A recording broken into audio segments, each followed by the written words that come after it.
الله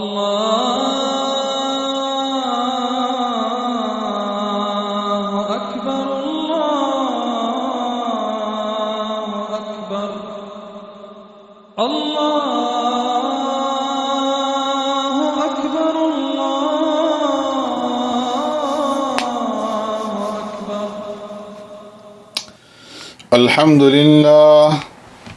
الحمد لله وكفى والصلاة والسلام على سيد الرسل وخاتم الأنبياء. أما بعد فأعوذ بالله من الشيطان الرجيم. بسم الله الرحمن الرحيم. قاف والقرآن المجيد بل عجبوا أن جاءهم منذر منهم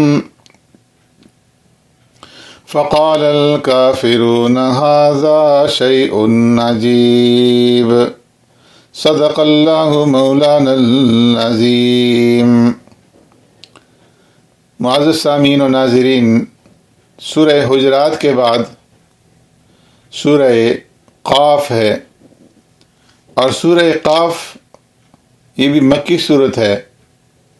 اس میں 45 آیات اور 4 رکوع ہیں. ترتیبی اعتبار سے اس صورت کا نمبر 50 ہے، اور نزولی اعتبار سے اس صورت کا نمبر 34 ہے. اس صورت کی ابتدا حروف مقطعات میں سے قاف سے ہو رہی ہے، اور پھر اسی قاف کو اس صورت کا علامتی نام بنا دیا گیا ہے. یہ صورت نزول کے اعتبار سے مکی دور کے ابتدائی زمانے کی صورتوں میں سے ہے، اور اس صورت میں توحید کا اثبات اور منکرین کے شکوک اور شبہات کی تردید فرمائی گئی ہے. آخرت کی زندگی کے اوپر مختلف انداز سے دلیلیں دی گئی ہیں، اور ساتھ ہی انسان کے مسئول ذمہ دار مخلوق ہونے کی حیثیت سے اس کو یہ ذہن نشین کروایا گیا ہے کہ تمہاری ذمہ داری بہت اہم ہے. ان تمام امور میں عقلی دلائل ہونے کی حیثیت کو ذہن نشین کرایا گیا ہے، اور عقلی دلائل کے ساتھ ساتھ تاریخی شہادتیں بھی پیش فرمائی گئی ہیں. توحید اور اس کے تقاضوں پر عمل نہ کرنے کے جو لازمی نتائج ہیں اس کا بھی ذکر ہے، اور رسولوں کی تکذیب اور اس تکذیب کے اوپر اصرار کے خوفناک نتائج سے جو پہلی قومیں دوچار ہوئیں اس کا بھی اجمالاً ذکر کیا گیا ہے. اور پھر اطاعت کشوں اور خدا سے سرکشی کرنے والوں کے ساتھ قیامت میں جس طرح کے مختلف معاملات پیش آئیں گے اس کا بیان فرمایا گیا ہے. یہ صورت اسلام کے بنیادی عقائد کے اوپر مشتمل ہے، اور اسے عام طور پر پیارے پیغمبر صلی اللہ علیہ وسلم جمعہ اور عیدین جیسے بڑے بڑے اجتماعات میں تلاوت فرمایا کرتے تھے.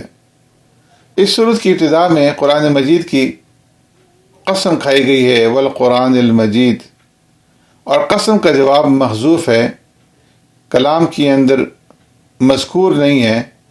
اور مفسرین نے فرمایا کہ اس کا جواب یہ ہے کہ لیبعثن، کہ انہیں مرنے کے بعد دوبارہ ضرور زندہ کیا جائے گا.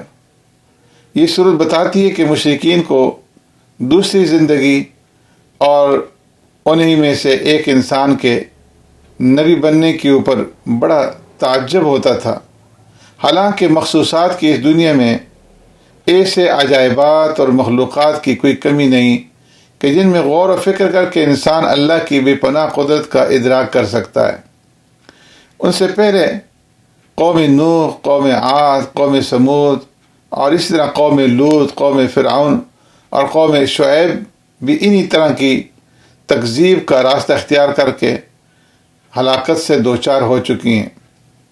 یہ صورت انسان کو اس کی مسئولیت کا احساس دلاتی ہے کہ انسان کے دل میں جو وساوس اور خیالات گزرتے ہیں، اللہ رب العزت کو ان وساوس اور خیالات تک کا علم ہے، اور اس کے ساتھ 2 فرشتے مقرر ہیں جو اس کے اعمال اور اس کے اقوال کی، اس کی ہر چیز کی نگرانی کرتے ہیں۔ فرمایا جب موت آئے گی تو وہ انسان کے اعمال نامہ کو لپیٹ دیں گے اور پھر اسے میدان حشر میں اپنے اعمال کا حساب اور جواب جو ہے یہ پھر ہر ایک انسان کو دینا پڑے گا۔ فرمایا یتلقى المتلقیان عن الیمین وعن الشمال قعید ما يلفظ من قول الا لديه رقیب عتید۔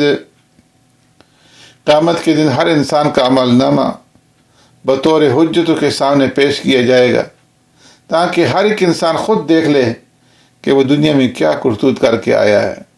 اس کے لیے اللہ تعالیٰ نے 2 فرشتے مقرر فرما دیے ہیں، ایک انسان کے دائیں کندھے پر ہے اور ایک انسان کے بائیں کندھے پر ہے، جنہیں کرامن کاتبین کہا جاتا ہے۔ انسان جو بھی عمل کرتا ہے دن بھر وہ اسے لکھ لیتے ہیں۔ اس کے بعد اللہ تبارک و تعالیٰ نے جہنم سے سوال اور اس کے جواب کا ذکر فرمایا ہے۔ فرمایا یوم نقول لجہنم هل امتلأت وتقول هل من مزید۔ فرمایا اس وقت کو بھی یاد رکھو جب ہم جہنم سے کہیں گے کہ اے جہنم کیا تمہارا پیٹ بھر گیا ہے، تو وہ کہنے لگے گی کیا کچھ اور بھی ہے، حل من مزید، اے اللہ کچھ اور بھی ہے۔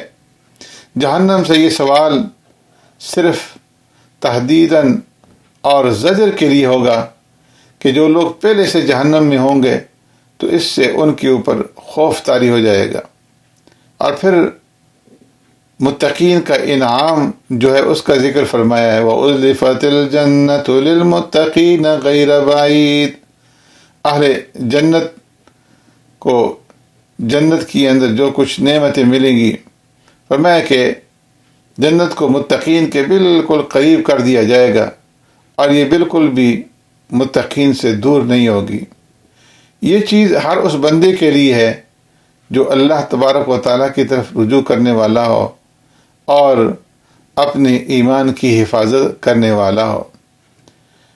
فرمایا نحن اعلم بما یقولون وما انت علیہم بجبار فذکر بالقرآن من یخاف وعید۔ امام الانبیاء جناب محمد الرسول اللہ صلی اللہ علیہ وسلم کا فریضہ صرف لوگوں تک نصیحت کو پہنچا دینا ہے، لوگوں کو منوانا نہیں۔ بس آپ صلی اللہ علیہ وسلم اپنا فریضہ ادا فرما دیں۔ جس کے دل میں آخرت کے دن اور اللہ رب العزت کا خوف ہوگا تو فرمایا کہ وہ آپ صلی اللہ علیہ وسلم کی دعوت کو قبول کر لے گا۔ یہ لوگ جو کچھ کہتے ہیں فرمایا کہ ہمیں خوب معلوم ہے، اور تم ان کے اوپر زبردستی کرنے والے نہیں ہو۔ جو ہمارے عذاب کی وعید سے ڈرے تو وہ اس قرآن سے نصیحت حاصل کرے۔ سبحانک اللہم و بحمدک نشہد ان لا الہ الا انت نستغفرک و نتوب الیک۔